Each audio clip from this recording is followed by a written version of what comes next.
When success masks solitude, Nathan Rodriguez stood in his kitchen on Christmas Eve, watching the beautiful chaos unfold around him. His sister Carmen was arguing playfully with their brother Miguel about whose turn it was to carve the turkey. His 3 daughters, Isabella at 14, Sophia at 10, and little Gabriela at 7, were racing through the house with their cousins, their laughter echoing off the walls like music. At 37, Nathan had built a life he was proud of, especially after his divorce 3 years ago had threatened to tear everything apart. Working as operations director at Thornfield Energy Solutions had given him stability, and raising his girls had given him purpose. The doorbell rang, just as Nathan's mother called everyone to the table. He wiped his hands on a towel and headed for the entrance, expecting his aunt who texted about running late. Instead, when he opened the door, he found himself face to face with Vivian Thornfield, the CEO of his company, standing in the falling snow without a proper coat, her designer dress completely inappropriate for the weather, her mascara running down her cheeks in black streams. For a moment, Nathan couldn't process what he was seeing. Vivian was always immaculate, always composed, always the picture of corporate perfection with her sharp suits and sharper decisions. But the woman standing on his doorstep looked nothing like the confident leader who commanded boardrooms and quarterly meetings. She looked broken, vulnerable, and utterly lost. The weight of perfection bore Nathan could speak. Vivian stepped forward and wrapped her arms around him with desperate intensity, trembling against his chest. Her voice came out in a whisper so fragile it barely carried over the wind. "I'm sorry for showing up like this. I didn't know where else to go. I thought I could handle it, but I can't anymore." Nathan's protective instincts kicked in immediately. He pulled her inside, closing the door against the winter cold, and held her while she cried. He didn't ask questions, didn't demand explanations. He simply let her fall apart in the safety of his embrace, understanding somehow that this moment had been building for a very long time. Their professional relationship had always been respectful and collaborative. When Vivian took over the company 6 years ago, after her parents died in a plane crash, Nathan had been one of the few people she could rely on. He knew the business inside and out, having worked there since he was 20. Over the years, they'd developed a friendship that went beyond quarterly reports and strategic planning sessions. He'd shared stories about his divorce and custody battle, and she'd occasionally mentioned how demanding the CEO role was. But he'd never realized just how alone she was. A family's warmth. After Vivian composed herself slightly, Nathan led her into the living room. His family looked up with surprise, but Nathan's mother, Rosa, immediately stood and approached with open arms. "Any friend of Nathan's is family here," she said warmly, pulling up a chair at the already crowded table. Nathan introduced Vivian simply as his colleague, leaving out titles and corporate hierarchy. What followed was exactly what Vivian needed without knowing she'd needed it. Rosa filled her plate with tamales, pozole, and fresh tortillas. Miguel told terrible jokes that made her laugh despite herself. Carmen shared embarrassing childhood stories about Nathan that had everyone in stitches. The girls treated her with curious kindness, showing her their new presents and including her in their games. Forgotten feelings. As the evening progressed, Vivian felt something inside her begin to thaw. The armor she'd built around herself, the walls that kept everyone at a professional distance, started crumbling. She'd forgotten what it felt like to be part of something bigger than herself, to be surrounded by people who cared simply because you were present, not because you signed their paychecks or made strategic decisions that affected their livelihoods.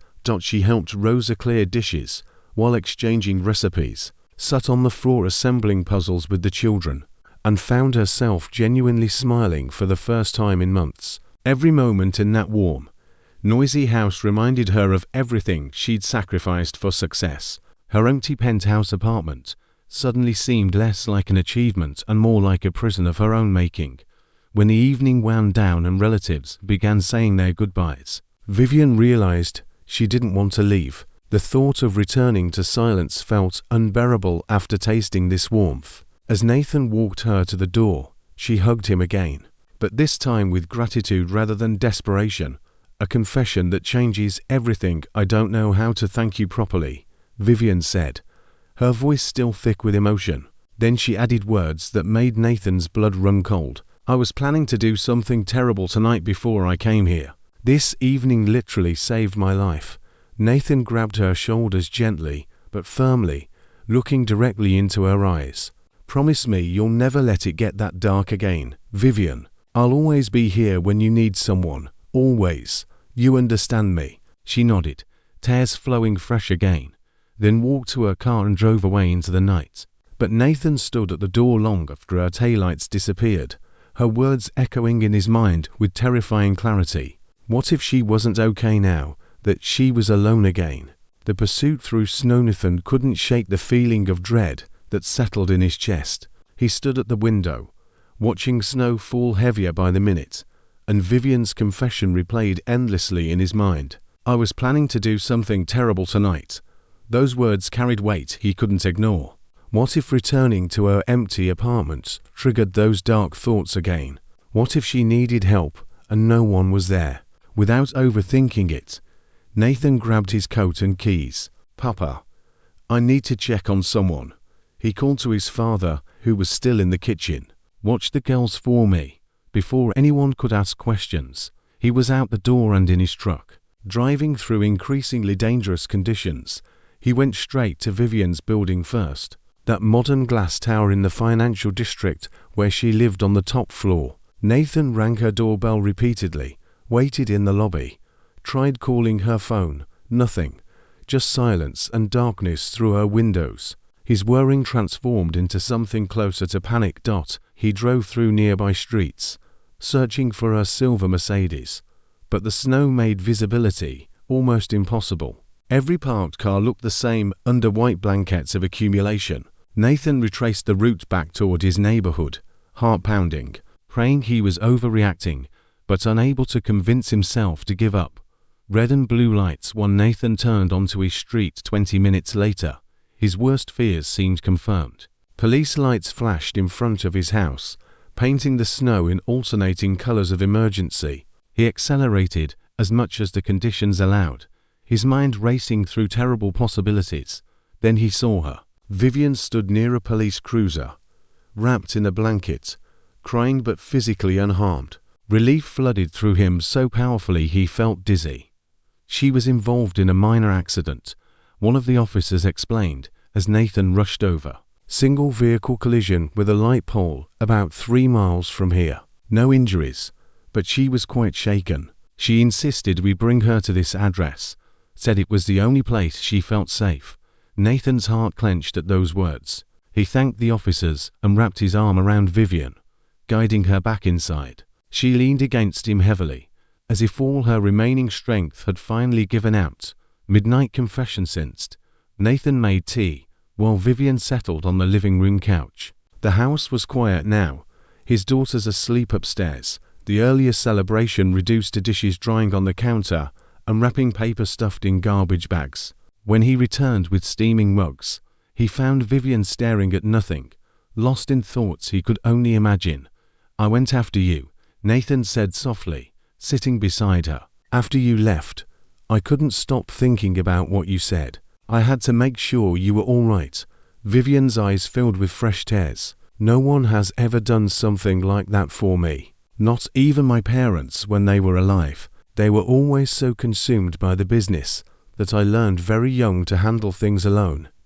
She took a shaky breath. "I went to one of our convenience stores to buy chocolate. Stupid, right? On my way home, I was opening a piece while driving and got distracted. Hit a pole. The car is damaged, but I'm fine physically and emotionally." Nathan asked gently.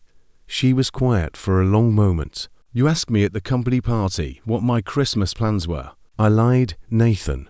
"I said I was spending it with family, but that was completely false. This would have been my 5th Christmas alone since my parents died. 5 years of pretending holidays don't matter, of making excuses when people ask about my plans, of sitting in my apartment acting like I chose this solitude, peeling back layers." Conversation deepened as the night stretched toward morning. They talked about things they'd never discussed despite years of working together. Vivian described growing up as an only child in a mansion where her parents were physically present but emotionally absent, always prioritizing business over connection. She'd attended the best schools, had every material advantage, but rarely experienced genuine affection. "My mother showed love through expensive gifts," Vivian explained, her voice distant with memory. "My father showed pride through pushing me to excel, but neither of them really knew how to just be present. When they died, I inherited everything, but I'd already been essentially alone my whole life. Taking over the company just formalized what I'd always known. That work was what mattered. That success was the goal. That personal connections were secondary." Nathan shared his own story, how his large, chaotic family had taught him that love meant showing up consistently, that being present mattered more than being perfect. He talked about his divorce, how he'd fought fiercely for custody of his daughters, because he knew they needed stability and genuine attention. "After the separation, I was terrified I wouldn't be enough," he admitted. "But I learned that kids don't need perfection. They need presence, consistency, and unconditional love." A dangerous admission as dawn approached. Their conversation turned more vulnerable. Vivian finally voiced what Nathan had suspected since she appeared at his door. "Tonight, before I came here, I stood on my balcony for a long time, 23 floors up, looking down at the city lights, and I thought about how easy it would be to just step over the railing. How peaceful it might feel to stop fighting this crushing loneliness." Nathan felt his throat tighten. "What changed your mind?" "I thought about you," she said simply. "About how at the party, you looked genuinely concerned when asking about my plans. How you've always treated me like a person, not just a title. And I realized that if there was anyone in the world who might understand, who might let me fall apart without judgment, it would be you. So instead of stepping off that balcony, I got in my car and drove here." "I'm so grateful you did," Nathan said, his voice rough with emotion. "Vivian, you can't carry this alone anymore. You've been strong for so long, holding everything together. But strength isn't about never breaking. It's about knowing when to ask for help." An unexpected truth. He sat in comfortable silence for a while, exhaustion settling over both of them. Vivian's head gradually came to rest on Nathan's shoulder, and he didn't move, didn't want to disturb the peaceful expression finally settling on her face. "Your family was incredible tonight," she murmured sleepily. "Your daughters are beautiful and kind. Your mother treated me like I belonged there. I've never experienced anything like that." "You did belong there," Nathan said firmly, "and you'll always be welcome." As Vivian drifted toward sleep, Nathan stayed awake, processing everything she'd revealed. He'd known she was lonely, had suspected she focused too much on work, but he'd never imagined the depth of her isolation or how close she'd come to a permanent solution to temporary pain. What he also realized, sitting there with her sleeping peacefully against him while dawn light began filtering through the windows, was that his feelings for Vivian had shifted into something he hadn't expected. This wasn't just concern for a colleague or even care for a friend. This was something deeper, more profound, and infinitely more complicated. The morning, the one Vivian finally stirred hours later. She woke to children's laughter and the smell of coffee. For a confused moment, she couldn't remember where she was or why her neck was stiff from sleeping at an awkward angle. Then everything flooded back, and with it came embarrassment about how vulnerable she'd been, how much she'd revealed. But when she walked into the kitchen and found Nathan making pancakes with Gabriella, while Isabella and Sophia set the table, the embarrassment faded. They greeted her naturally, as if finding their father's CEO sleeping on their couch was perfectly normal. Nathan smiled at her with such warmth that she felt something shift inside her chest, something that had been frozen for years, beginning to thaw. Christmas morning revelations. Vivian sat at Nathan's kitchen table in yesterday's wrinkled clothes, helping Sophia fold napkins, while the 10-year-old chattered about her favorite Christmas presents. Sunlight streamed through the windows, illuminating the snow outside, that had transformed the neighborhood into a winter wonderland. Everything felt surreal, like she'd stepped into someone else's life, borrowed a reality that didn't belong to her. Nathan served pancakes to everyone, and they ate breakfast together with easy conversation and comfortable silences. Vivian watched how Nathan interacted with his daughters, truly listening when they spoke, asking thoughtful questions, setting boundaries with gentle firmness. This was what parenting looked like when done with intention and presence. So different from her own childhood of nannies and boarding schools. After the girls finished eating and scattered to play with their new toys, Nathan and Vivian remained in the kitchen, washing dishes side by side. The domesticity of the moment struck her. How natural it felt, despite being completely foreign to her usual life of takeout containers and housekeeping services. "Thank you," Vivian said quietly, drying a plate, "for everything. For not judging me last night. For going after me. For giving me this morning. I didn't know I needed this so badly." Nathan set down the sponge and turned to face her fully. His expression was serious but tender. "Vivian, I need to tell you something, and I need you to really hear me." Crossing the line, her heart began racing, sensing the weight of what was coming. What happened last night wasn't just about helping a friend in crisis. Nathan continued.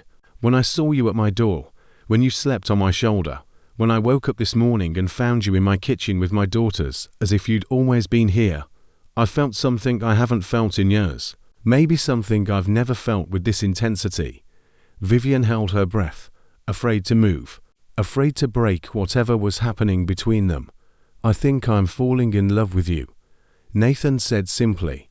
"And I know that's complicated, because we work together, because you're my boss, because you're dealing with so much right now. But I can't not tell you. I can't pretend this is just friendship when it feels like so much more." Tears spilled down Vivian's cheeks, but they were different tears. Not tears of despair or loneliness, but tears of relief and recognition. "I feel it too," she whispered. "It terrifies me because I don't know how to do this. I don't know how to be part of a real family. I don't know how to be vulnerable without feeling weak. I don't know how not to ruin something this precious." Nathan took her hand gently, intertwining their fingers. "Then we'll figure it out together. No pressure, no rush, just honesty and presence. That's all any relationship really needs." Learning to belong. Weeks following that Christmas were transformative. Vivian didn't immediately move in or make dramatic changes to her life. Instead, she and Nathan built something slowly, carefully, with intention. She started joining family dinners a few times a week. She learned to cook simple meals with Rose's patient instruction. She attended Sophia's school play and Gabriella's soccer games, discovering that showing up consistently mattered more than grand gestures. Isabella, at 14 and naturally skeptical of adults, was the hardest to win over. But Vivian didn't push, didn't try to force connection. She simply remained present, offering homework help when needed, listening without judgment when Isabella vented about friendship drama, respecting her space when she clearly wanted to be alone. One evening, about 2 months after Christmas, Isabella found Vivian reading on the couch. "Can I ask you something?" the teenager said hesitantly. "Of course. Why do you keep coming back? I mean, you're super successful and rich and could do anything. Why do you want to hang out with us?" Vivian considered the question seriously. "Because being here makes me feel like I finally found where I belong. Your family taught me that success without connection is just expensive loneliness, and I spent too many years being lonely." Isabella nodded slowly, processing this. Then she sat down next to Vivian, close but not touching. "I'm glad you're here," she said quietly. "Dad seems happier now." An expected new 6 months after that pivotal Christmas Eve, Vivian stood in her bathroom, staring at a positive pregnancy test, with complete shock. She and Nathan had been careful, or so she thought, but life apparently had different plans. Fear gripped her immediately. She was 34, had never imagined herself as a mother, barely knew how to navigate being part of an existing family, let alone bringing a new child into the world. When she told Nathan that evening, she watched his face carefully for signs of panic or regret. Instead, his eyes filled with tears of joy. "Are you happy about this?" he asked carefully, clearly trying not to impose his feelings on her decision. "I'm terrified," Vivian admitted, "but also, maybe for the first time in my life, I'm excited about something that has nothing to do with business metrics or quarterly earnings." "Is that crazy?" "That's the sanest thing I've ever heard you say," Nathan laughed, pulling her into a tight embrace. Full circling Christmas Eve, 1 year after Vivian first appeared at Nathan's door. She woke up at 6 months pregnant in the bed they now shared. Nathan was already awake beside her, watching her with that soft expression he got when he thought she was sleeping. "Merry Christmas," he whispered, placing his hand gently on her rounded belly. "Merry Christmas," she replied, still marveling at how completely her life had transformed. The CEO, who'd spent 5 consecutive Christmases in crushing solitude, now woke up surrounded by love, carrying new life, part of something infinitely more valuable than any corporate success she'd achieved. That evening, as Nathan's extended family gathered once again for their traditional celebration, Vivian helped Rosa prepare tamales, while Carmen teased her about pregnancy cravings. Isabella showed her the college applications she'd been working on, asking for advice about essays. Sophia insisted Vivian help judge the gingerbread house competition. Gabriella presented a drawing she'd made of their expanding family, including a carefully drawn baby Dot, the gift of vulnerability. After dinner and presents and the beautiful chaos of family celebration, Nathan and Vivian stood together on the back porch, watching snow fall gently in the quiet night. She leaned against him, his arms wrapped protectively around her and their unborn child. "Do you remember what you said to me that night?" Vivian asked softly. "When I showed up at your door completely broken, I said you didn't need to be strong, just honest. You changed my life with those words," she said, turning to face him. "For so many years, I thought strength meant never asking for help, never showing weakness, never admitting I couldn't handle everything alone. I was so wrong. The strongest thing I've ever done was ringing your doorbell that night and admitting I was falling apart." Nathan kissed her forehead gently. "And the bravest thing I did was going after you when you left. Sometimes love means pursuing people when they think they need to face things alone." As they stood there together, Vivian reflected on the journey that had brought her to this moment. She'd been hours away from ending her life, convinced that her loneliness was permanent, that she'd sacrificed too much for success to ever find genuine connection. But one moment of courage, one desperate decision to reach out instead of giving up, had changed everything. Legacy of Loveth Baby, a girl they would name Hope, arrived the following spring. Vivian discovered that motherhood, while terrifying and exhausting, was also the most meaningful thing she'd ever done. Watching Nathan be a father to 4 daughters taught her that love multiplies rather than divides, that there's always room for one more person in a family built on genuine connection. At work, she became a different kind of leader, still competent and decisive, but now with empathy that came from understanding how many people hide private struggles behind professional competence. She instituted better work-life balance policies, created mental health resources for employees, and made it clear that asking for help was a sign of strength, not weakness. Years later, when Hope was old enough to understand, Vivian would tell her daughter the story of the Christmas Eve that changed everything. She'd explain that sometimes our darkest moments lead to our greatest transformations, that vulnerability is courage, and that the family we find can be just as powerful as the family we're born into. But on that Christmas Eve, exactly 1 year that everything began, Vivian simply held Nathan's hand and felt grateful. Grateful for the courage to ring a doorbell instead of stepping off a balcony. Grateful for a man who went out into a snowstorm to make sure she was safe. Grateful for 3 girls who taught her that love isn't about perfection, but presence. And grateful for the tiny life growing inside her.